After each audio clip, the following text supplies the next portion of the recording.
જય ગુરુદેવ વિદ્યાર્થી મિત્રો, આપણે ધોરણ 11ની અંદર ઓનલાઈન અભ્યાસમાં આગળ વધીએ. તો આજે આપણે વાત કરવાની છે બીજા વિભાગના ચોથા પાઠની, એટલે કે આવેદનપત્રની.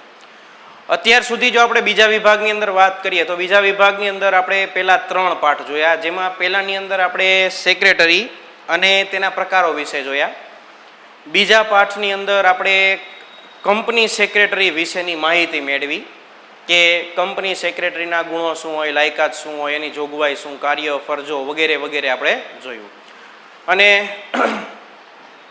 છેલ્લે ત્રીજા પાઠની અંદર આપણે માહિતી મેળવી કંપનીની સ્થાપના વિધિની, કે કંપનીની સ્થાપના કરવી હોય તો કયા તબક્કાઓમાંથી, કયા પ્રક્રિયામાંથી પસાર થઈ અને કંપનીની સ્થાપના થઈ શકે. જેમાં આપણે 2 તબક્કા જોયા, નોંધણી પહેલાનો તબક્કો અને નોંધણીનો તબક્કો. જેમાં આપણે નોંધણીના તબક્કાની અંદર જોયું કે કંપનીના અગત્યના દસ્તાવેજો નોંધાવવા પડે અને પછી જ કંપનીની સ્થાપના થઈ શકે. જેમાં આપણે અગત્યના દસ્તાવેજો જોયા હતા, જેમાં આપણે જોયા હતા આવેદનપત્ર, નિયમનપત્ર, સંચાલકોની યાદી, એવા જે 6 દસ્તાવેજો જોયા હતા, એમાં આપણે આવેદનપત્ર આવેલું હતું. અને આવેદનપત્ર છે એમાં આપણે જોયું હતું કે કંપનીનું મૂળભૂત અને પાયાનો દસ્તાવેજ હોય અને જેની અંદર કલમો હોય ને એવી આપણે ઉપર છેલ્લી વાત કરેલી. હવે આ પાઠની અંદર વ્યવસ્થિત આપણને આ જે કંપનીનો ખૂબ અગત્યનો દસ્તાવેજ છે, જે મહત્વનો દસ્તાવેજ છે, એ આવેદનપત્ર વિશે આપણને સવિસ્તાર માહિતી આપશે કે આવેદનપત્ર શું છે, એની અંદર શું આવે, એવી બધી માહિતી આપણે આ પાઠની અંદર મેળવવાની છે.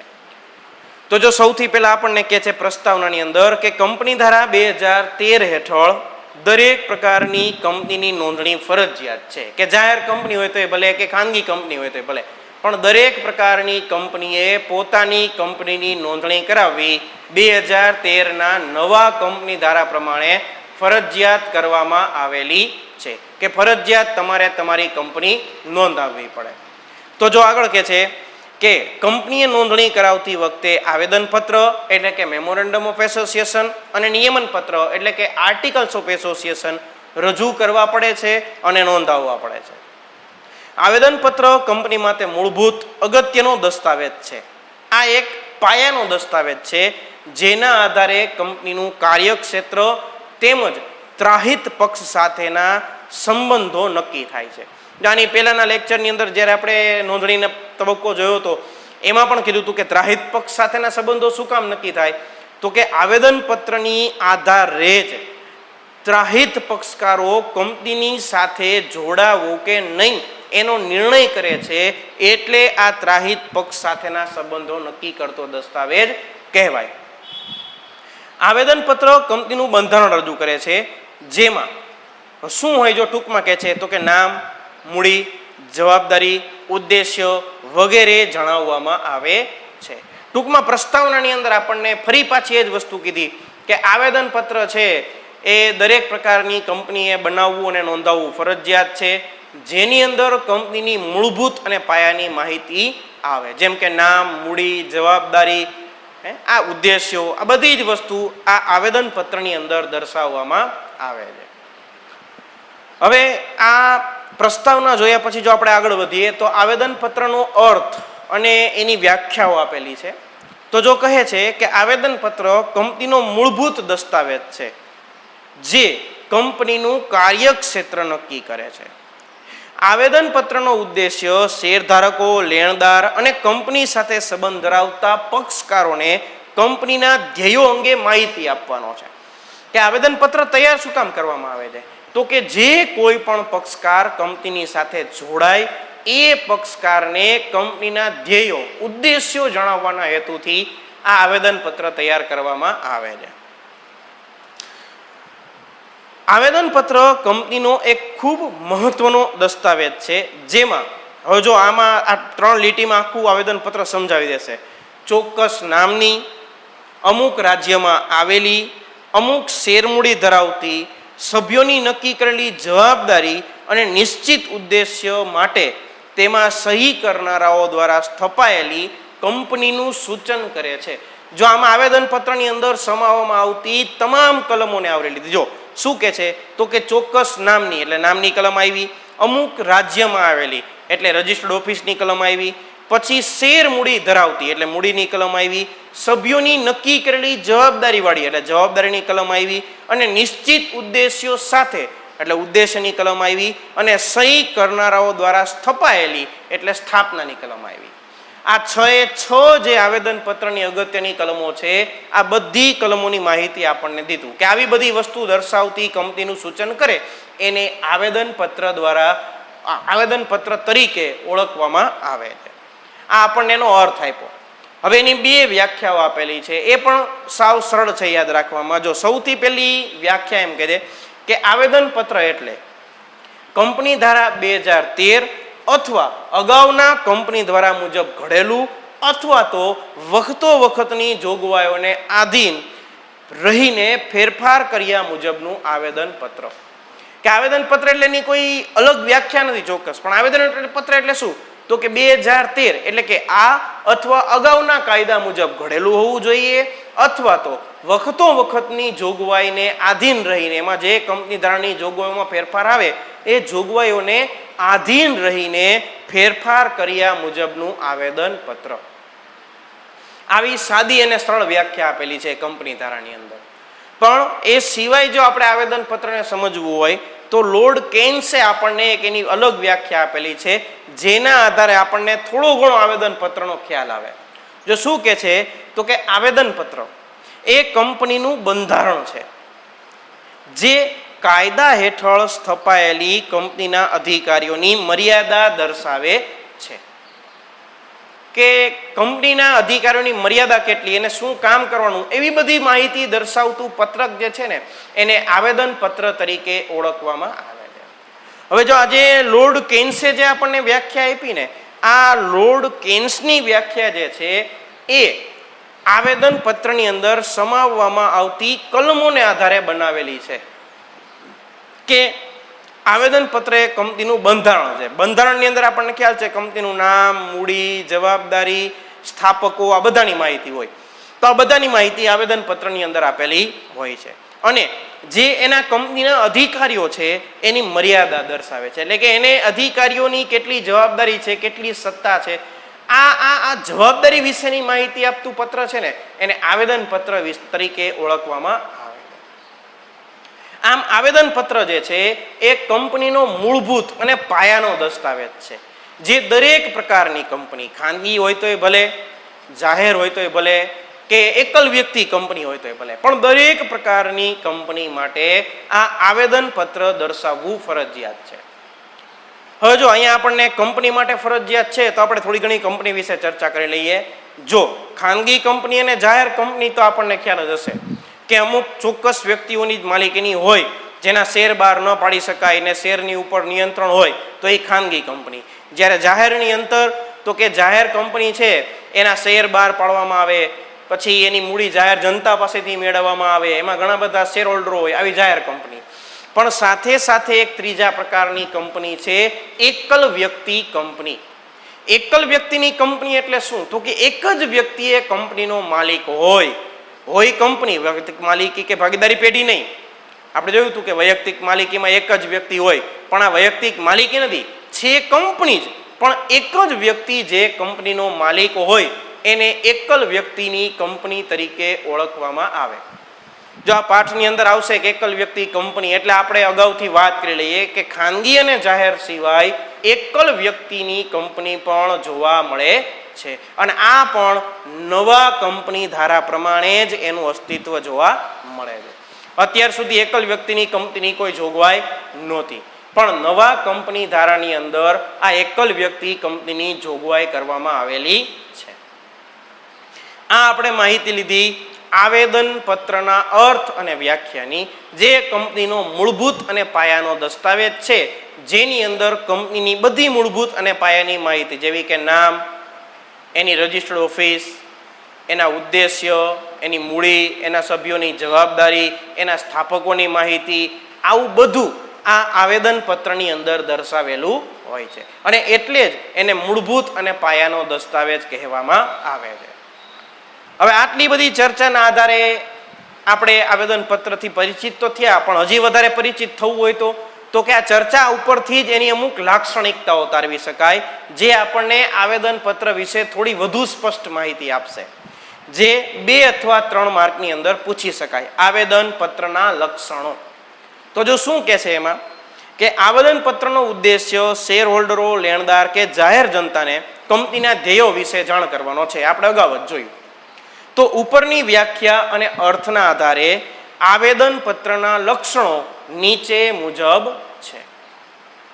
જો આપણને જે 6 લક્ષણો આપેલા છે ને એ કોઈ નવા નથી, પણ આપણે જે અર્થ અને વ્યાખ્યામાં અત્યાર સુધી આવેદનપત્રની જે ચર્ચા કરી ને એના ઉપરથી જ આ એના લક્ષણો આપણને આપેલા છે. જો શું આપેલા છે તો કે નંબર 1 કે આવેદનપત્ર એ કંપનીનો મૂળભૂત દસ્તાવેજ છે. આવી ગયું એક લક્ષણ. પછી બીજું, આવેદનપત્ર કંપનીના ઉદ્દેશ્યો દર્શાવે છે. આપણે જોયું કે એના ઉદ્દેશ્યો અંદર દર્શાવેલા હોય એટલે એનું બીજું લક્ષણ આપણને આપ્યું કે આવેદનપત્ર કંપનીના ઉદ્દેશ્યો દર્શાવે છે. કારણ કે જે ધ્યેયની કલમ આવે, ઉદ્દેશ્યની કલમ આવે ને એમાં કંપની શું કામ સ્થાપવામાં આવેલી છે, એના ઉદ્દેશ્યો ને ધ્યેયો શું રહેશે એ દર્શાવવામાં આવે છે. એટલે અહીંયા બીજું લક્ષણ આપ્યું છે કે આવેદનપત્ર કંપનીના ઉદ્દેશ્યો જણાવે છે. ત્યારબાદ તે બાહ્ય પક્ષકારોને ઉપયોગી છે. બાહ્ય પક્ષકારોને શું કામ ઉપયોગી છે તો કે આવેદનપત્રની માહિતીના આધારે જ બાહ્ય પક્ષકારો નક્કી કરે છે કે મારે કંપની સાથે જોડાવવું કે નહીં. અંદર આંતરિક વહીવટને લગતા કોઈ નિયમો આપણને આપવામાં આવેલા નથી. જે માહિતી છે બાહ્ય પક્ષકારને ઉપયોગી છે, એટલે અહીંયા ત્રીજું લક્ષણ કીધું કે તે બાહ્ય પક્ષકારોને ઉપયોગી છે. ત્યારબાદ આવેદનપત્ર કંપનીના અસ્તિત્વ વિશે અને તેની રજિસ્ટર્ડ ઓફિસ વિશે માહિતી આપે છે. કે આવેદનપત્ર, જે કંપનીનું આવેદનપત્ર હોય ને બહાર, એ એની હયાતીની માહિતી આપે છે, એના અસ્તિત્વ વિશે સમજાવે છે અથવા તો અસ્તિત્વ વિશે જણાવે છે કે આ આવેદનપત્રની અંદર નામ ધરાવતી કંપની અત્યારે બજારમાં અસ્તિત્વમાં છે અને એની રજિસ્ટર્ડ ઓફિસ આ રાજ્યમાં આ જગ્યાએ આવેલી છે. આવી માહિતી આપણને આવેદનપત્રમાંથી મળી રહે છે. ત્યારબાદનું લક્ષણ છે આવેદનપત્રમાં ફેરફાર કરવા ખૂબ મુશ્કેલ છે. મુશ્કેલ શું કામ છે તો કે એક તો આવેદનપત્ર કંપનીનો મૂળભૂત અને પાયાનો દસ્તાવેજ છે, આ એક બાબત. અને બીજી બાબત એ છે કે આવેદનપત્ર જે છે એ બાહ્ય પક્ષકારોની સાથે સંકળાયેલો દસ્તાવેજ છે. હવે આવેદનપત્રની અંદર ફેરફાર કરશું એટલે સીધી બાહ્ય પક્ષકારોને અસર થશે.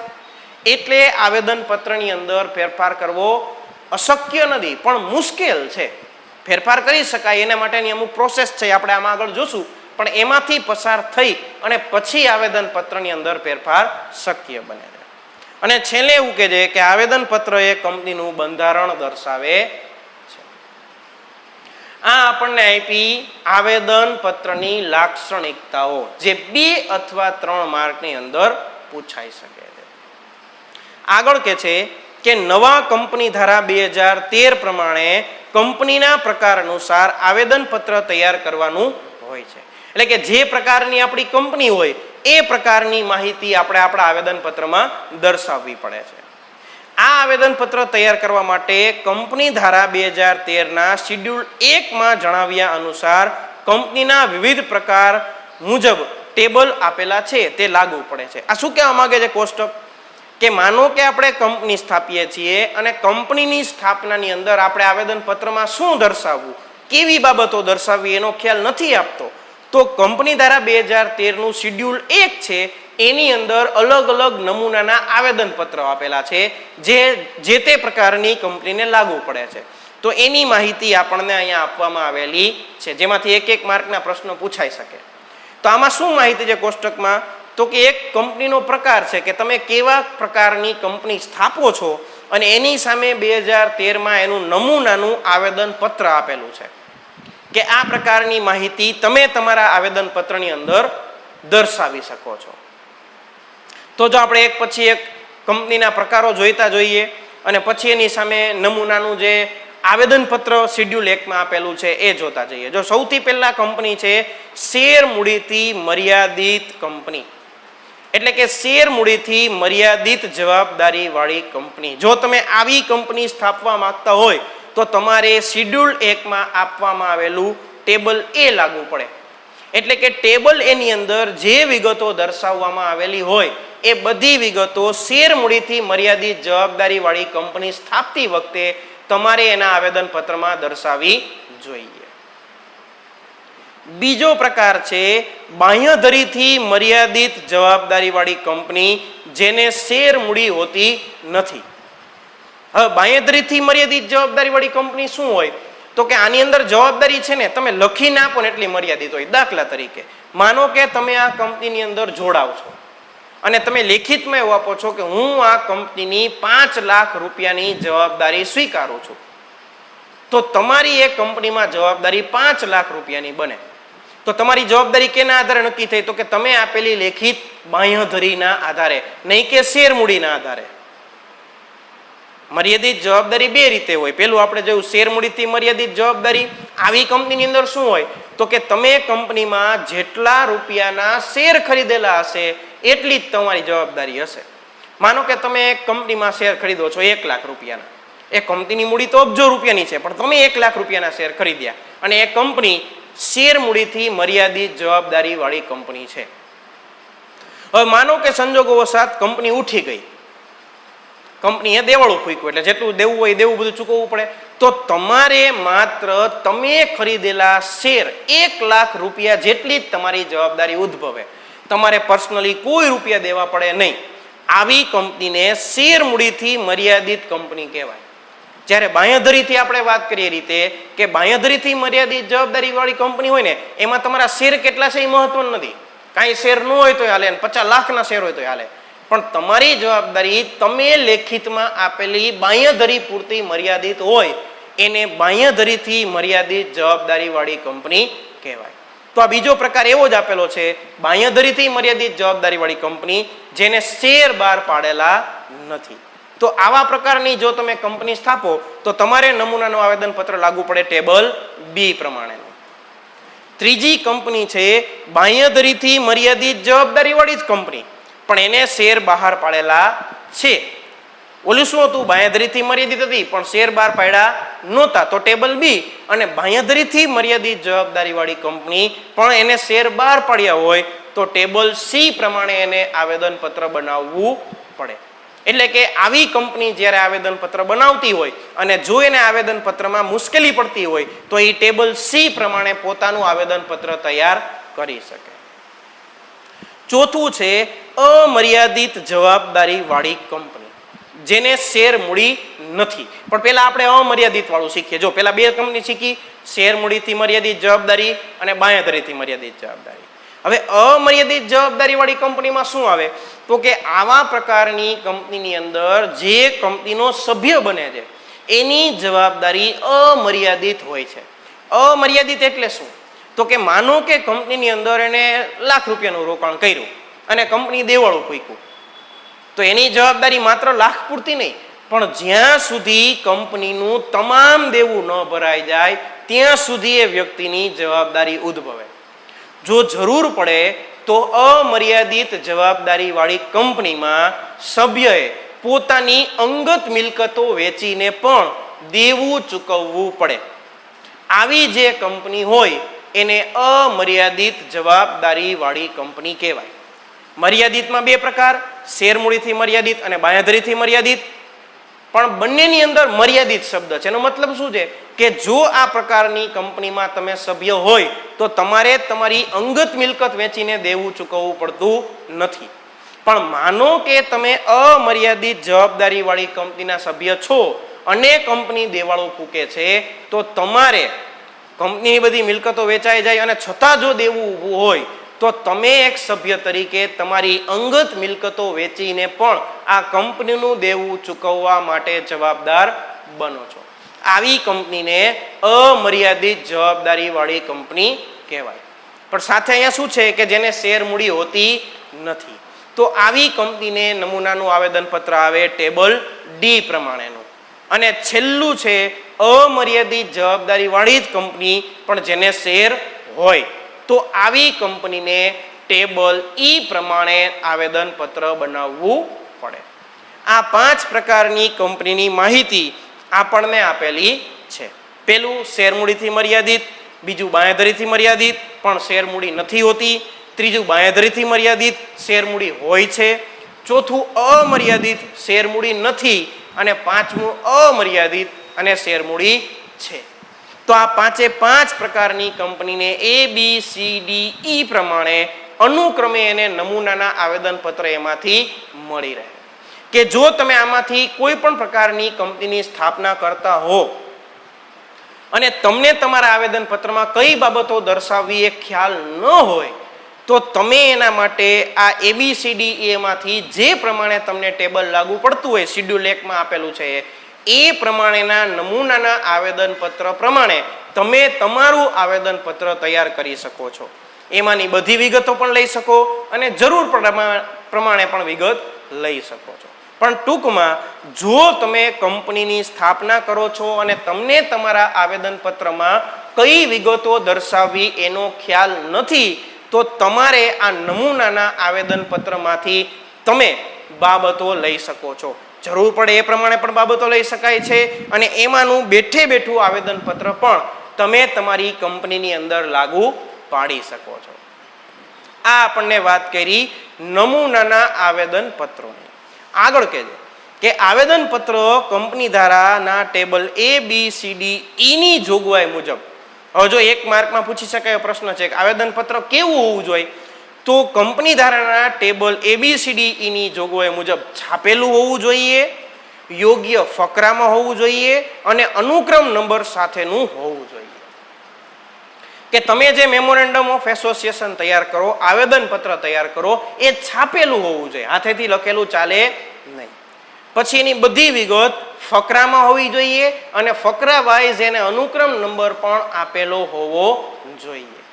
આ રીતના સરસ મજાના ફકરા પાડી ફકરાઓને નંબર આપી છાપી અને આવેદનપત્ર તૈયાર કરેલું હોવું જોઈએ, જેની અંદર સભ્યોએ સાક્ષીઓની હાજરીમાં સહી કરેલી હોવી જોઈએ. કે જેટલા વ્યક્તિ કંપનીની સ્થાપના સાથે સંકળાયેલા છે એ તમામ સભ્યોએ આવેદનપત્રમાં સહી કરવી પડે કે અમે આ કંપનીની સ્થાપના કરવા માટે સ્વેચ્છાએ તૈયાર થયા છીએ અને આ પ્રકારનો ધંધો કરવા ઈચ્છીએ છીએ. આવું દર્શાવી અને દરેક સભ્યોએ સહી કરવી પડે. પણ સહી કેવી રીતે કરવાની? સાક્ષીની હાજરીમાં. સાક્ષી એટલે કે કોઈ પણ ત્રાહિત પક્ષકારનો વ્યક્તિ, એ ત્રાહિત પક્ષકારની વ્યક્તિની હાજરીમાં તમારે આ આવેદનપત્રમાં સહી કરવી પડે કે હું આ પ્રકારની કંપની સ્થાપવા માટે સંકળાયેલો છું, આની અંદર સંકળાયેલો છું અને મારી મંજૂરીથી મારું નામ આમાં લખવામાં આવેલું છે. આવેદનપત્રની જોગવાઈઓ કંપની ધારા 2013 ની જોગવાઈઓની વિરુદ્ધ ન હોવી જોઈએ. એટલે કે તમે જે આવેદનપત્રની અંદર જોગવાઈઓ દર્શાવો છો એ બધી જ જોગવાઈઓ કંપની ધારા 2013 મુજબની હોવી જોઈએ. કંપની ધારાથી વિરુદ્ધની કોઈ પણ જોગવાઈ તમે તમારા આવેદનપત્રની અંદર કરી શકતા નથી.